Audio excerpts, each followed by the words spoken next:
وبعد فإن أصدق الحديث كتاب الله وخير الهدي هدي محمد صلى الله عليه وسلم وشر الأمور محدثاتها وكل محدثة بدعة وكل بدعة ضلالة وكل ضلالة في النار. اللهم علمنا بما جهلنا وذكرنا منه ما نسينا. ربنا زدنا علما وارزقنا فهما. اللهم فقهنا في الدين وعلمنا التأويل واهدنا إلى سواء السبيل. Alhamdulillah, pada malam ini kita sambung lagi tafsir Suratul Baqarah pada ayat 248. Setelah kita bincang berkenaan dengan ayat jihad, iaitu ketika mana Allah Subhanahu wa taala menceritakan Bani Israel alaihi salam minta supaya lantik seorang ketua yang menjadi general untuk mereka berjihad di jalan Allah Subhanahu wa taala. Lalu Nabi mereka sebut, kalau Allah Taala lantik, adakah kamu akan ikut? Maka dia telah jawab, kami akan ikut siapa sahaja yang akan jadi panglima perang kepada kami. Lebih yakin lagi Nabi itu tanya, betul kena ikut ni? Lalu mereka kata, qalu wa ma lana alla nuqatilu fi sabilillah, mengapa pula kami tidak akan berperang di jalan Allah Subhanahu wa taala? Wa qad ukhrijna min diyarina, dia telah mengusir kami daripada kampung halaman kami, wa abnaina, dan juga anak-anak kami. Falamma kutiba alaihimul qital, sebaliknya apabila diwajibkan bagi mereka peperangan, tawallau, mereka membelakangi kewajipan tersebut. Maka Nabi mereka pun sebutlah bahawa Allah Ta'ala melantik Talut, wa qala lahum nabiyyuhum innallaha qad ba'atha Taluta malika. Talut sebagai malika. Malika dalam ayat ini bermaksud general perang ataupun ketua tentera, ataupun boleh juga bermaksud khalifah. Lalu apa yang disebut oleh Nabi mereka ketika mana mereka minta nak seseorang yang menjadi ketua perang? Takut-takut kamu tidak ikut. Rupanya betul sungguh. Qalu anna yakunu lahul mulka alaina, bagaimana dia mendapat kuasa memerintah kami? Wa nahnu ahaqqu bil mulki minhu, sedangkan kami berhak mendapat kuasa daripadanya, kami berhak lagi daripada dia. Dan dia pula tidak ada sa'atan minal mal, tidak ada keluasan daripada sudut harta, tidak ada keluasan. Kami yang berhaknya. Itu pertikaian mereka, pertikaian mereka. Ayat 248 ni Allah Ta'ala sebut, wa qala lahum nabiyyuhum inna ayata mulkihi ay ya'tiyakumut tabut fihi sakinatun min rabbikum wa baqiyatun mimma taraka alu Musa wa alu Harun tahmiluhul malaikah inna fi dhalika la ayatan lakum in kuntum mu'minin. Cuba kita tengok. Wa qala lahum nabiyyuhum,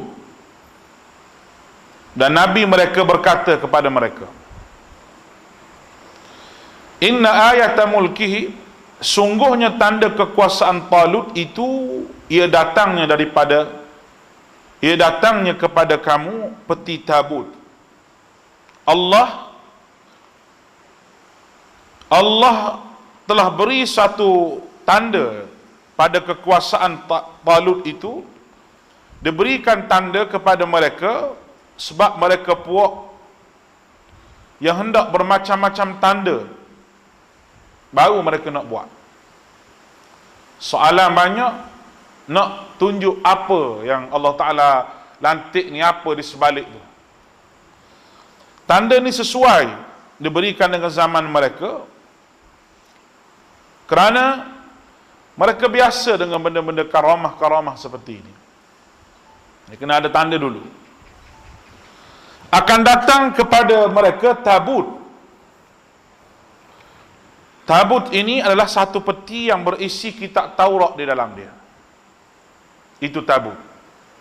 Satu peti yang berisi kitab Taurat. Dan kita tak payah carilah benda ni duduk di mana sekarang. Tak payah cari. Bukan kepentingan kita untuk cari benda tu. Dia tak boleh kira zaman sekarang ni dia cari belaka. Batu-batu ababil boleh cari. Dia mesti orang mencari sekarang ni. Cari benda-benda lama-lama tu jumpa kembali. Kita tak payah carilah benda ni. Mengikut kisah dia, peti itu dahulunya memang dalam simpanan Bani Israel. Bani Israel simpan benda tu. Lepas daripada tu, dia ditakluk, dijajah dan diperangi. Peti itu dah diambil oleh orang yang menakluk mereka. Katanya dibawa ke Babylon, ke Iraq, di satu tempat. Apabila sampai tempat tersebut di Babylon tu, katanya dalam riwayat kata bahawa negeri tersebut dilanda bermacam-macam penyakit. Negeri tersebut dilanda dengan bermacam-macam penyakit. Dan penyakit berjangkit itu mereka rasa bahawa kesialan mereka bawa balik benda ni. Memanglah Allah Ta'ala telah pun meletakkan peti itu kepada khusus untuk Bani Israel, bukan untuk mereka. Yang mereka ambil harta orang tu kenapa? Lalu bagi mereka, sial sungguh benda ni, mereka pun letak tabut itu, peti tabut yang ada kitab Taurat tu di belakang keldai, dan mereka biarkan keldai itu membawa ke mana sahaja. Akhirnya keldai itu sampai kepada Bani Israel. Sampai kepada Bani Israel. Baik. Sebenarnya malaikatlah yang tolong pimpin keldai tersebut untuk sampai semula ke Bani Israel. Fihi sakinatum min rabbikum, dalamnya ada ketenteraman jiwa dari Tuhan kamu. Makna dalam peti itu ada ketenteraman kepada mujahid semasa hendak berperang. Mereka rasa mendapat bantuan Allah Subhanahu wa taala, dan ketenteraman itu bukan daripada peti itu, tetapi daripada Allah. Daripada Allah. Cuma dalam tu ada kitab Taurat. Ada ayat-ayat Allah Subhanahu wa taala yang diturunkan kepada Nabi Musa alaihissalam. Dan kita telah sebut cerita daripada awal, zaman dia minta panglima perang ini ketika mana zaman Nabi Samuel nama dia. Itu mengikut riwayat daripada ulama tafsir, khususnya Baydawi dan sebagainya.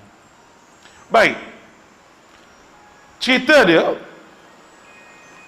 dengan adanya tabut itu memberi ketenangan dan juga ketenangan untuk mereka berjuang. Kerana saya telah sebut bahawa Nabi-Nabi alaihimussalatu wassalam memang diwajibkan kepada mereka untuk berperang. Untuk berperang. Salah kalau orang tu sebut bahawa Nabi-Nabi ini tidak berperang. Memang Nabi diutuskan oleh Allah Subhanahu Wa Taala kemuncak kepada dakwah setelah orang tidak mahu menerima, dan adanya kerajaan, adanya kuasa, tapi mereka lawan juga, maka hendaklah berjihad. Dan jihad itu suatu hukum yang tidak akan padam sehingga akhirat. Maknanya kita orang Islam ni kena ada niat untuk mati syahid, dan kena ada niat untuk berjihad. Walaupun zaman kita ini bukan zaman jihad. Bukan zaman jihad. Baik. Wa baqiyatum mimma taraka alu Musa wa alu Harun. Dan berisi sebahagian daripada apa yang telah ditinggalkan oleh keluarga Musa dan keluarga Harun. Peti itu juga mengandungi barang-barang peninggalan daripada keluarga Musa dan keluarga Harun alaihimassalam. Nabi Musa, Nabi Harun ni dalam sejarah mereka cukup dihormati oleh Bani Israel. Jadi tabut ni adalah satu peninggalan yang penuh bermakna buat mereka. Dalam tu ada kitab Taurat. Dan ada barang-barangan yang tinggal oleh Nabi Musa, Nabi Harun. Bagi mereka itu satu benda yang besar. Satu benda yang besar yang mesti mereka dapatkan balik. Maka kekuatan Talut yang aku lantik ni ada di situ. Ada di situ. Tahmiluhul malaikah, yang saya sebut tadi. Peti tabut itu dibawa oleh malaikat. Peti itu dibawa oleh malaikat, diletakkan di hadapan Talut dan rakyat, dan memang dia dibawa oleh keldai sebelum daripada itu. Tapi nak boleh kesampai kepada Bani Israel itu, malaikat yang tolong jaga. Malaikat yang tolong bawa. Dan peti ini sebagai tanda pelantikan rasmi Talut itu sebagai ketua mereka. Apabila ni tanda macam tu, barulah Bani Israel hendak ikut dan taat kepada Talut. Macam saya sebut awal tadi, dia kata kami lebih layak untuk jadi pemimpin. Tadi Nabi dia kata, kalau Allah Ta'ala lantik jadi pemimpin, kamu mungkin akan bantah dan kamu akan lawan, kamu tak ikut. Dia kata, tak, waqad ukhrijna min diyarina wa abnaina. Dia kata mesti kami ni berperang dan mesti kami ikut kerana kami telah lama sengsara, dihalau daripada, usir daripada kampung halaman kami sama dengan anak-anak kami. Mesti kami ikut. Akhirnya mereka tidak ikut. Dan mereka kata pula, apa kelebihan Talut ini kepada kami?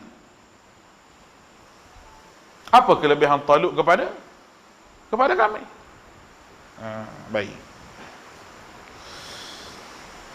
Jadi kita ni bila lantik satu-satu benda, ini ikutlah. Kalau ulul amri lantik, jangan banyak petikai lah. Cerita dia senang je. Bismillah.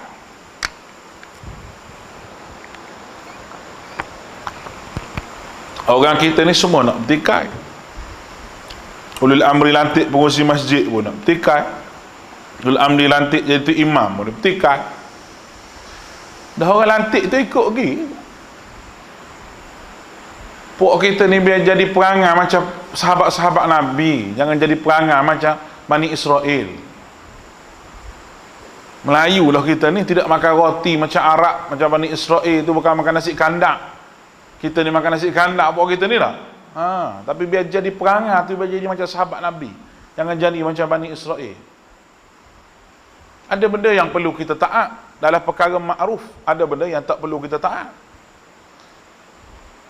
Garis panduan masjid macam tu kita perlu taat lah, sebab perkara ma'ruf. Perkara ma'ruf. Jadi tuan-tuan kena faham benda tu.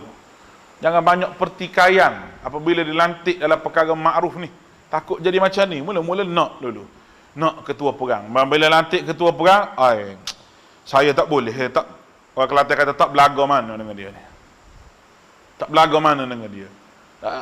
Tentu orang ni macam-macam, ada hak jenis kita belaga dengan dia, ada hak jenis tak belaga dengan dia. Kalau nak ikut semua orang satu masjid ni, letih ya. Letih sungguh. Kita tak penting belaga tak belaga dengan kita ni, kita tak penting. Hak penting sekali kita buat tu belaga ataupun tidak dengan Allah Subhanahu Wa Taala dan Rasul. Tu nombor satu sekali. Kalau kita buat kena betul-betul dengan Allah Ta'ala dan Rasul, silakan. Arab kata, ya Allah, buat. Tapi kalau kita buat tu tak kena dengan Allah dan Rasul, kita stop lah. Nak bagi kena dengan kita, sudahlah. Nak bagi kena dengan kita. Apa-apa, nak bagi kena dengan kita. Lepas tu, bukan nak jaga seorang, nak jaga ramai-ramai. Kalau masjid hak kita seorang, tak apa. Masjid hak orang ramai, masalah. Orang ni kata begitu, orang tu kata begini, orang ni kata begini. Kalau tak betul tu imam, tegur tu imam depan-depan. Tegur betul-betul. Bergerak tu imam lagi masuk tu imam nak tegur sikit. Kalau tak betul. Kalau cakap belakang, orang panggil mengumpat. Dia kena tegur depan-depan. Kalau tak betul, dengan syarak. Kalau tak betul, ngulul amri. Itu benda dia. Kalau betul dah, kita ikut je lah. Jangan banyak soal. Bukan orang kapur ni. Saya meletak ni orang kapur lain. Tuan-tuan jangan duk berasa hati lah, saya tak kata pada tuan-tuan. Baik, tahmiluhul malaikah, malaikat jumpa tukang bawa. Baik. Lalu rasmilah dia sebagai ketua. Tak perlu sibuk tanya terperinci berkenaan dengan apa ni, duduk di mana lah. Tak perlu. Tak perlu tambah-tambah cerita dan tak perlu ambil riwayat Bani Israel. Inna fi dhalika la ayat. Inna fi zalika laayatan lakum in kuntum mu'minin.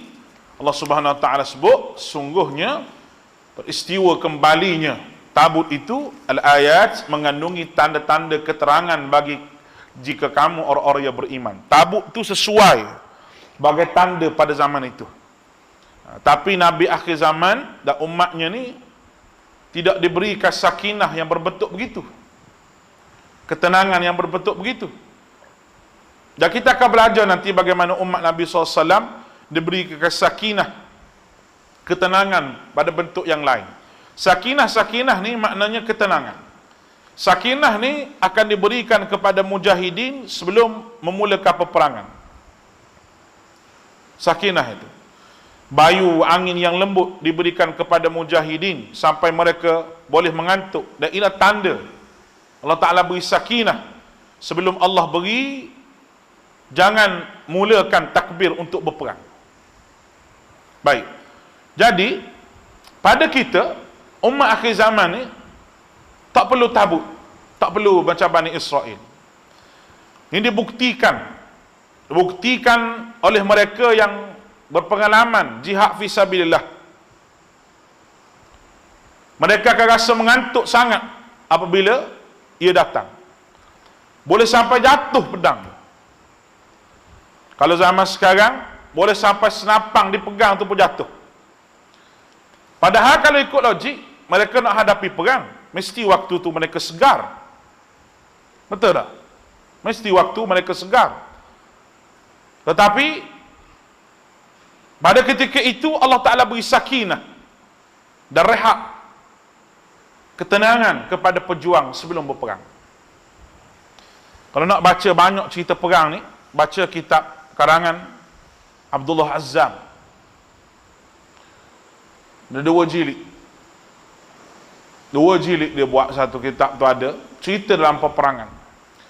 Peperangan dia di Afghanistan, peperangan dia di Rusia, peperangan di beberapa tempat. Abdullah Azzam, seorang tokoh mujahidin yang hebat. Tuan baca buku dia tu boleh berdiri bulu roma lah. Bukan nak suruh berjihad.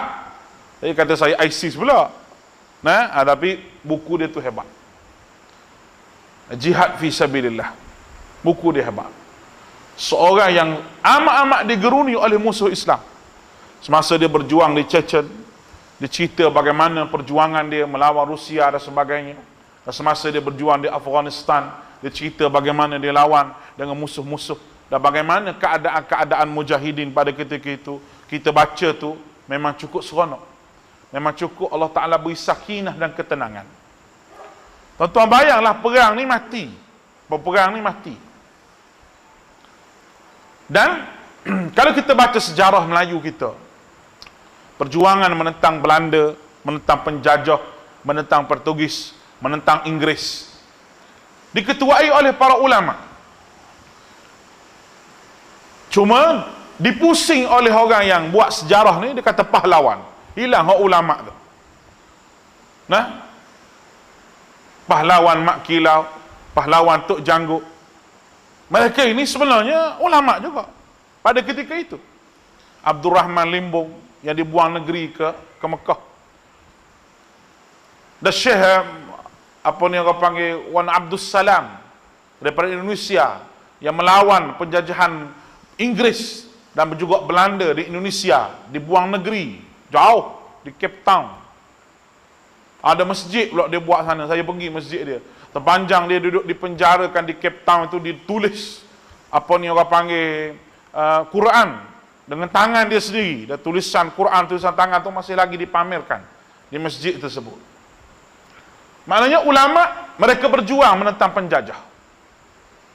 Ada ulama yang menjadi barwa kepada penjajah, menjadi tali barut kepada penjajah. Ada. Dan sejarah telah menyebut ada ulama-ulama yang terlampau sufi. Mereka kira buat halaqah zikir sahaja, tak perlu untuk berperang. Siapa merintah pun tak apa. Mereka tak ambil tahu berkenaan dengan negara mereka dijajah. Mereka tak ambil tahu. Memang ada. Kalau tidak, takkanlah ulama-ulama menulis, menegur para ulama yang asyik dengan penjajah, yang diberi makan suap oleh penjajah, yang dipelihara oleh penjajah. Boleh tengok tulisan Syah Waliullah Ad-Dahlawi dan sebagainya. Kritikan dia kepada ulama yang tidak ambil tahu negara dijajah. Penjajahan yang berlaku dalam negara bukannya penjajahan dari sudut ekonomi, tapi fikrah. Supaya manusia ini hidup dalam keadaan ala ke barat. Pakaian cara barat, cakap cara barat, semua cara barat. Hatta cara hidup pun dengan cara barat. Dan ini merupakan perancangan musuh Islam bertahun lamanya. Nabi SAW tak pernah lawan Rom, tak pernah lawan Parsi.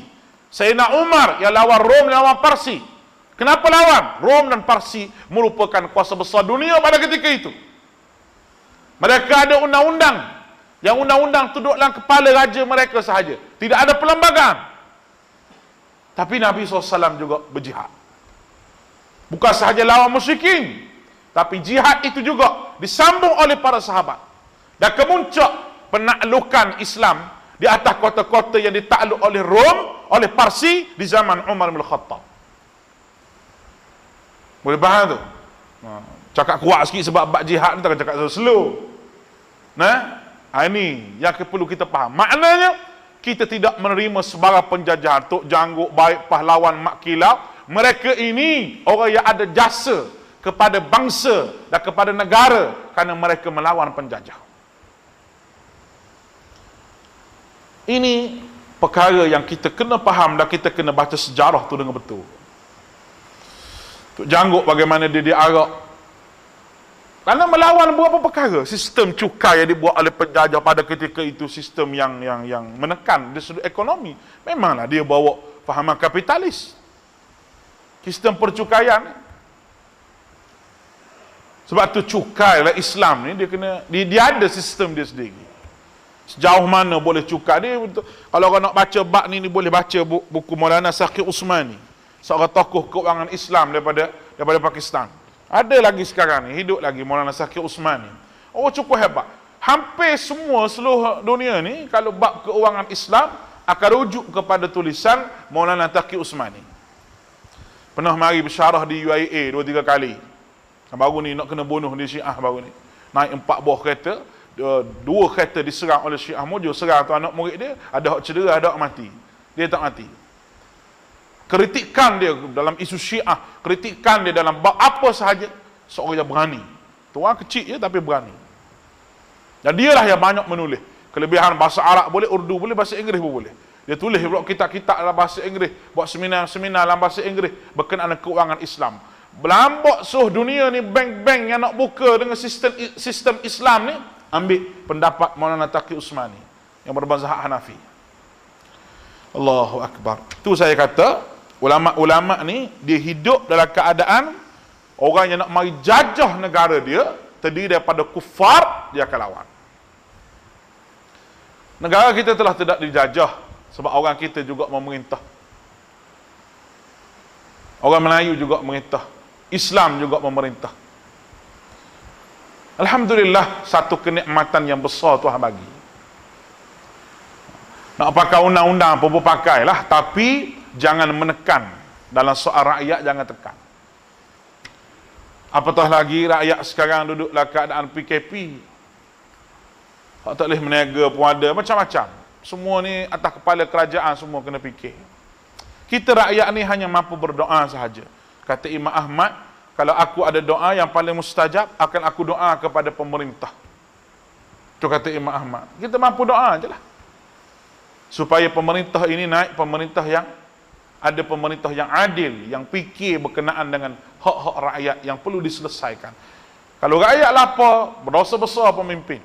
Perut rakyat mesti diisi dengan makanan. Mesti isi dengan makanan. Rakyat tak boleh lapar. Laparnya rakyat ini menjadi musibah kepada negara. Orang mencuri, orang merampok, orang buat hal-hal macam-macam kerana perutnya lapar. maka isi makanan dalam perut rakyat itu lebih penting. Umar bin Khattab ketika dia melawat satu tempat, dia pergi pikul sendiri gandum di rumah kawan tu. Kerana kawan tu rebuh batu nak buat tipu kepada anak. Siapa anak tu tertidur. Perempuan tu kata, celakalah Khalifah Umar. Dia tak tahu yang pergi tu Umar. Umar pergi di Baitul Mal pikul gandum sendiri buat mari dekat dia. Sebab takut kena tanya di hadapan Allah Subhanahu Wa Taala. Siapa pengawal dia kata, mari Umar, saya nak pikul. Jangan dia kata. Jangan bersubhat dengan benda ni. Dia pikul sendiri, dah beri makan sendiri pada kawan tu. Nampak ni? Itu tugas kerajaan, kena beri makan kepada rakyat. Baik. Ayat 249. Ayat 249 ni, kisah Talut dan Jalut masih lagi kita bincang. Talut diberikan kepandaian dan kemahiran, kelebihan dia untuk melatih tenteranya. Dan tentera yang kena latih itu, memang tentera tu kena latih supaya seorang ketua tu tahu di mana kelemahan dan kelebihan tentera dia. Maknanya peperangan ini perlu kepada latihan. Tak latih tak boleh. Peperangan perlu pada latihan. Dan semua sistem tentera dalam dunia ni buat latihan. Termasuklah Angkatan Tentera Malaysia. Buat latihan. Dengan hutannya, berenangnya, hidup dalam hutannya. Kan latihan itu penting. Suasana masa perang adalah tidak sama dengan suasana masa aman. Sembahyang dalam keadaan perang tidak sama dengan sembahyang dalam keadaan aman. Tak sama. Benda itu adalah benda yang berbeza. Lalu latihan pada peperangan termasuk dalam mempersiapkan diri. Wa'iddu lahum mastata'tum min quwwah. Termasuk Allah Ta'ala suruh mempersiapkan kelengkapan yang ada. Senjata banyak mana itu tak penting. Kerana peperangan Badar tak ada senjata pun, tapi Allah Ta'ala bagi menang. Keyakinan kepada Allah Subhanahu Wa Ta'ala, ya Allah Ta'ala tolong dalam masalah peperangan melawan golongan kufar, itulah senjata yang paling penting yang menyebabkan pertolongan Allah Subhanahu Wa Ta'ala kepada tentera Islam. Dan memang Tuhan tolong. Banyak perkara yang Tuhan tolong. Mas, kalau kita baca buku takdir Abdullah Azzam tu, dia sebut macam-macam benda pelik yang berlaku semasa peperangan, masa dia melawan Soviet Rusia tu. Oh, macam-macam benda pelik berlaku. Bom tak meletup lah. Macam-macam. Ini semua hasil daripada semangat, bukan sahaja semangat, tapi ilmu peperangan itu satu. Yang keduanya, ilmu dan akidah itu ada dalam peperangan. Mati, berperang saya sebut mati. Bila seorang tu nak mati, dia tahu bahawa dia akan menempuhi mati. Apa yang dia buat? Nak lari pada mati. Mesti mati kalau berperang. Kalau tak mati pun cedera, sakit. Sebab tu keyakinan dia kepada Allah itu kuat, yang menyebabkan pertolongan Allah kepada dia. Falamma fasala Talut bil junud. Falamma fasala Talut bil junud, kemudian apabila Talut keluar bersama tentera-tenteranya. Salah satu perkara diuji tenteranya adalah ketaatan kepada ketua. Kerana taat ni amat penting. Benda nombor satu sekali, kena taat pada ketua. Tak taat inilah yang menjadi kekalahan dan menjadi masalah dalam apa-apa organisasi, dan bukan sahaja peperangan saja. Mesyuarat. Bincang, keputusan mesyuarat keluar begini. Ahli mesyuarat kena taat kepada keputusan mesyuarat. Tiba-tiba keputusan mesyuarat buat lain, dia buat lain. Apa akan jadi? Huru-hara lah. Huru-hara. Mesyuarat itu satu perintah daripada Allah. Wa amrahum syura bainahum. Allah Ta'ala perintah supaya bermesyuarat. Kerana boleh menyelesaikan banyak masalah apabila mesyuarat. Tiba-tiba dia mesyuarat begini. Selesai masalah dalam mesyuarat tu. Keputusannya begini. Bila buat dia ikut kepala dia, tak ikut keputusan mesyuarat. Ni adalah orang yang tak ikut arahan ketua dan tidak ikut arahan keputusan mesyuarat. Dalilnya kita dapat lihat pada kisah peperangan Uhud. Keputusannya Nabi SAW telah meletakkan pasukan memanah pada tempat dia. Tapi mereka tidak taat kepada arahan ketua, arahan Nabi. Mereka tak taat. Sehingga ketua pasukan memanah kata, jangan turun. Rasulullah suruh tetap di sini. Dia kata, kita menang dah kot, lari balik dah tu, musyrikin Mekah tu. Sehingga tidak diarah turun, kita jangan turun. Turun juga. Apabila tidak taat kepada ketua dalam satu perkara, maka kehancuran itu akan berlaku. Boleh faham ni? Tak taat, tak ikut arahan pengurusi masjid. Susah lah. Haralah masjid. Kalau sebuah masjid masing-masing nak bawa kepala masing-masing. Susah. Hara. Masjid itu jadi masjid yang hara. Sebab apa? Tuan-tuan nak tahu tak? Jaga kelab malam lebih mudah daripada jaga masjid ni. Sungguh saya sebut. Sebab kelab malam tu syaitan tak masuk campur sangat sebab dia kelab malam. Tapi jaga masjid ni, syaitan pakak-pakak meja saja mari. Hak ni heret hati kawan ni. Hak ni pergi cocoh Tok Bilal. Hak ni pergi cocoh Tok Siok. Hak ni pergi cocoh SU. Beraduh sama sendiri. Sama-sama pakai ketayak, sama-sama pakai lebay. Sama-sama duduk belakang tu imam, tapi hati tak sekali. Sebab tidak taat pada ketua. Bukan masjid di Perlis ni, masjid di Brazil. Mudah je. Nak dapat ilmu tu senang je. Tak taat ketua jadi lagu ni. Kecuali keputusan ketua tu bercanggah dengan Allah dan Rasul. Lain lah. Apatah lagi kalau keputusan mesyuarat, lagi-lagi lah kena ikut ni. Kita tak ada buat kepala kita, mana boleh begitu. Tak boleh. Kita taat pada ketua. Tengok apa yang talut uji ketua dia, uji tentera dia. Qala inna Allah mubtaliikum binahar. Dia kata, qala inna Allah mubtaliikum binahar. Dia berkata, sesungguhnya Allah akan menguji kamu dengan sebatang sungai. Allah mengilhamkan pada Talut untuk menguji tenteranya dengan sungai. Macam mana? Mereka akan lalui sungai itu, tetapi arahan dikeluarkan tak boleh minum air. Walau dahaga macam mana pun tak boleh minum air. Lagu mana? Jalan jauh, bukan dekat. Bayangkan waktu berjalan jauh, penat jumpa air. Allahu Akbar. Terjun, unta terjun, kuda nak bergelora nak minum air ni. Tapi ujian dia berat. Jangan minum air. Dia nak uji tentera ni supaya taat ataupun tidak dengan arahan aku. Jangan minum air. Aku ketua, kamu kena ikut. Faman syariba minhu falaysa minni. Oleh itu siapa yang meminum airnya bukan daripada kalangan pengikut aku. Siapa yang minum air, maka dia tak boleh jadi tentera Talut. Maknanya mereka yang minum tidak ikut arahan, tidak taat pada ketua, mereka dikira gagal dalam ujian ketenteraan. Mereka akan digugurkan daripada tentera itu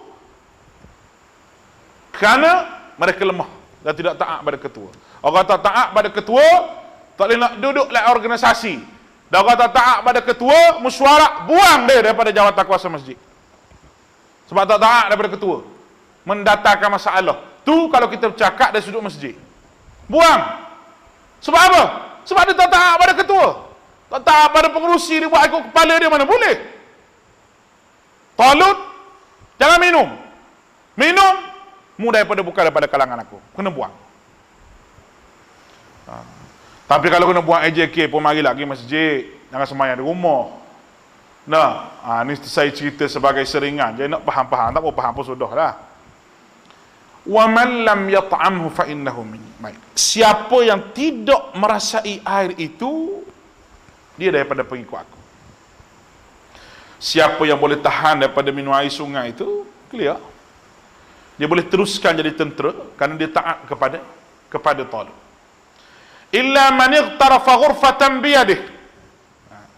Kecuali orang yang mencedok air itu dengan satu cedokan tangannya sahaja, yang tidak minum langsung. Ada kelas dia. Yang minum gugur. Yang tak minum langsung, ini komando. Duduk barisan hadapan. Hebat. Yang minum sikit, ambil cedok, bolehlah. Boleh jadi lagi, tapi tak boleh jadi komando lah. Masih dikira tentera, namun darjat je lain. Darjat dia lain. Hak minum sikit, minum sekali gitu. Hak minum banyak pergi ke air tu, tu tak boleh. Hak tak minum langsung, ni komando. Hak ni besar. Hak ni hebat. Fasharibu minhu illa qalilan minhum. Allah Ta'ala sebut, mereka meminum juga daripada air sungai itu kecuali sebahagian kecil daripada mereka. Ramai yang minum dengan banyak, ramai. Kecuali sedikit je ikut arahan. Bahasa digunakan di sini menunjukkan sedikit sangat yang tidak minum. Mereka tak tahan melawan hawa nafsu mereka yang dahaga, dan mereka sanggup mengingkari arahan ketua mereka. Dan apabila tak ikut arahan ketua, tak boleh duduk dalam medan peperangan. Dan mungkin mereka akan lari dalam medan peperangan. Mungkin lagi. Sebab apa? Sebab ketua kata begini, masa nak berperang nanti lebih dahsyat daripada dahaga mereka lagi. Ni air ada depan. Mungkin lepas tu boleh minum. Tapi nak tengok dulu, kamu taat ataupun tidak kepada ketua. Bukan zalim, tak bagi minum, tidak. Tapi nak uji dalam tempoh ujian. Jangan minum lagi. Nak tengok macam mana kamu.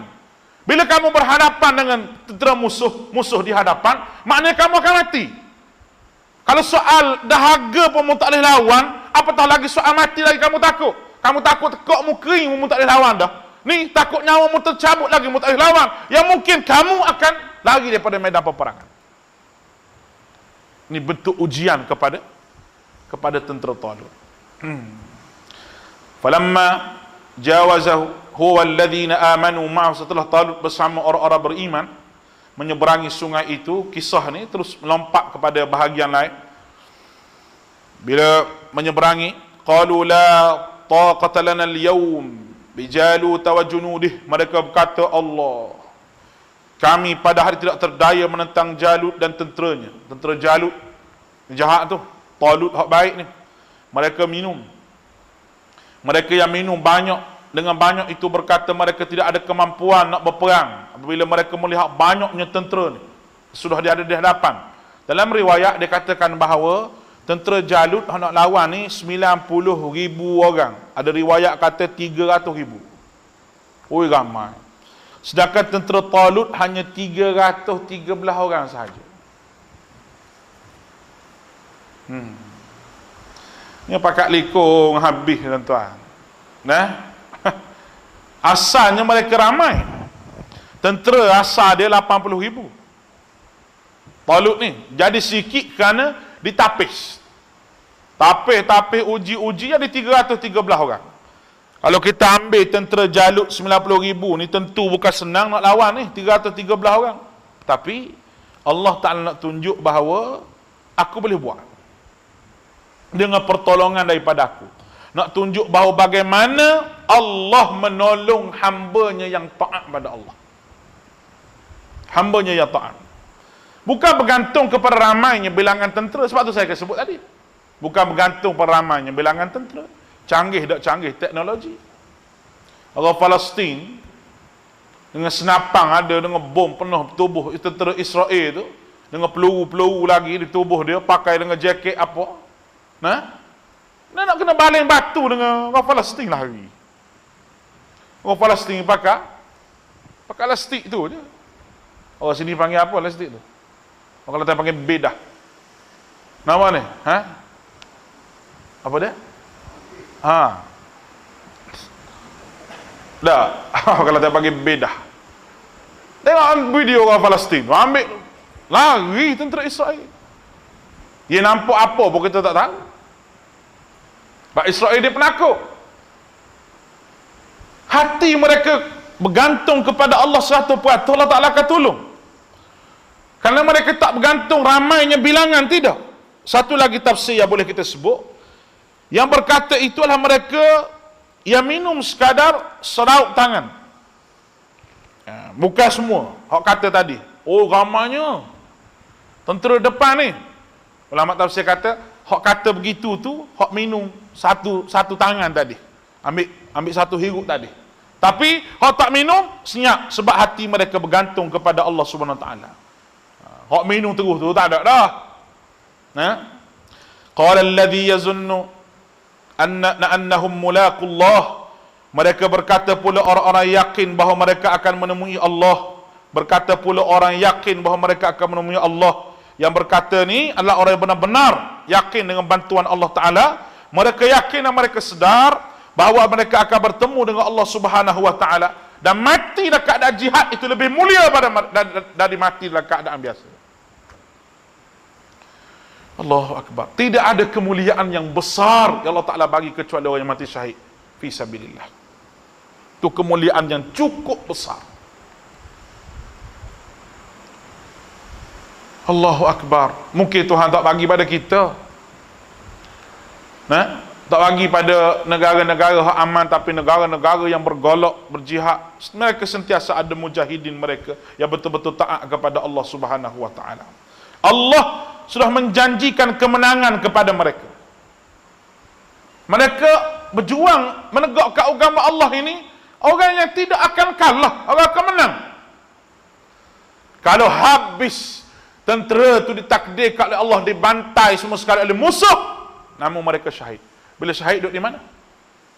Syurga. Maka syurga itulah fauzul azim, kejayaan yang cukup besar. Walaupun mereka mati, mereka dapat syurga. Inilah yang menyebabkan tentera-tentera Islam zaman berzaman mereka begitu semangat apabila melawan dengan musuh. Oleh kerana kalau aku tak menang pun tak apa, tak boleh kibarkan bendera pun tak apa, kerana kemenangan aku telah capai di syurga. Allah Ta'ala boleh masuk syurga. Baik, kita habiskan ayat ni. Kam min fi'atin qalilatin ghalabat fi'atan kathiratan biiznillah. Berapa banyak yang pernah terjadi, golongan yang sedikit berjaya menewaskan golongan yang banyak. Mereka yang berani berkata kemenangan diizinkan oleh Allah. Sebab yang banyak. Golongan yang sikit dikalahkan, golongan yang banyak dikalahkan oleh golongan yang sikit. Bukan kemenangan tu kan dia banyak dia mendak, sejarah banyak dah. Maknanya semangat yang mereka bina dalam diri mereka sendiri. Wallahu ma'as sabirin. Allah Ta'ala bersama dengan orang sabar. Mereka yang berani itu sambung kata-kata mereka, Allah bersama dengan orang sabar. Bermaksud bersama ni mana apa? Dia sentiasa beri bantuan kepada golongan sabar. Kita sabar dan kita yakin dengan bantuan Allah. Kita taat pada Allah, taat pada ketua kita. Kalau kita mati pun kita mati syahid. Apa yang kita takut? Dan ingat, golongan yang sikit pun tak apa, sebab bantuan Allah boleh kalah golongan yang banyak. Kita hak sikit boleh menang. Betul sungguh. Dalam peperangan Badar saya sebut begitu juga. 1000 lawan 300 lebih juga. Tak ada senjata apa. Pedang katanya ada satu bilah ke dua bilah pedang. Hak lain tu ada perisai, yang lain tu pakai labu tangan, hak lain tu pakai pelepoh tamar. Dalam keadaan panah pula tu, Ramadan pula tu. Bagaimana kehidupan mereka dalam keadaan suasana yang begitu panas? Mereka berperang. Allah Ta'ala bagi kemenangan. Bagi. Kerana ketaatan mereka dan keyakinan bahawa mereka ini membawa agama Allah Ta'ala. Allah Ta'ala akan tolong. Dari kesimpulan yang boleh kita buat hari ini, kalau seseorang itu yakin kepada Allah Subhanahu Wa Ta'ala, macam-macam mana pun Allah Ta'ala akan tolong dia. Walaupun dia duduk dalam hutan mana sekalipun, walaupun duduk ceruk rantau sekalipun, dia akan ditolong oleh Allah Ta'ala kerana dia yakin bahawa Allah Ta'ala itu Maha penolong dia, dan Allah Ta'ala itu bersama dengan orang yang sabar. Mudah-mudahan dirahmati Allah SWT. Kita bertemu lagi pada minggu-minggu yang akan datang. Aku qauli hadza wa astaghfirullahal azim li wa lakum wa ufawwidu amri ila Allah. Innallaha basirun bil ibad. Assalamualaikum warahmatullahi wabarakatuh.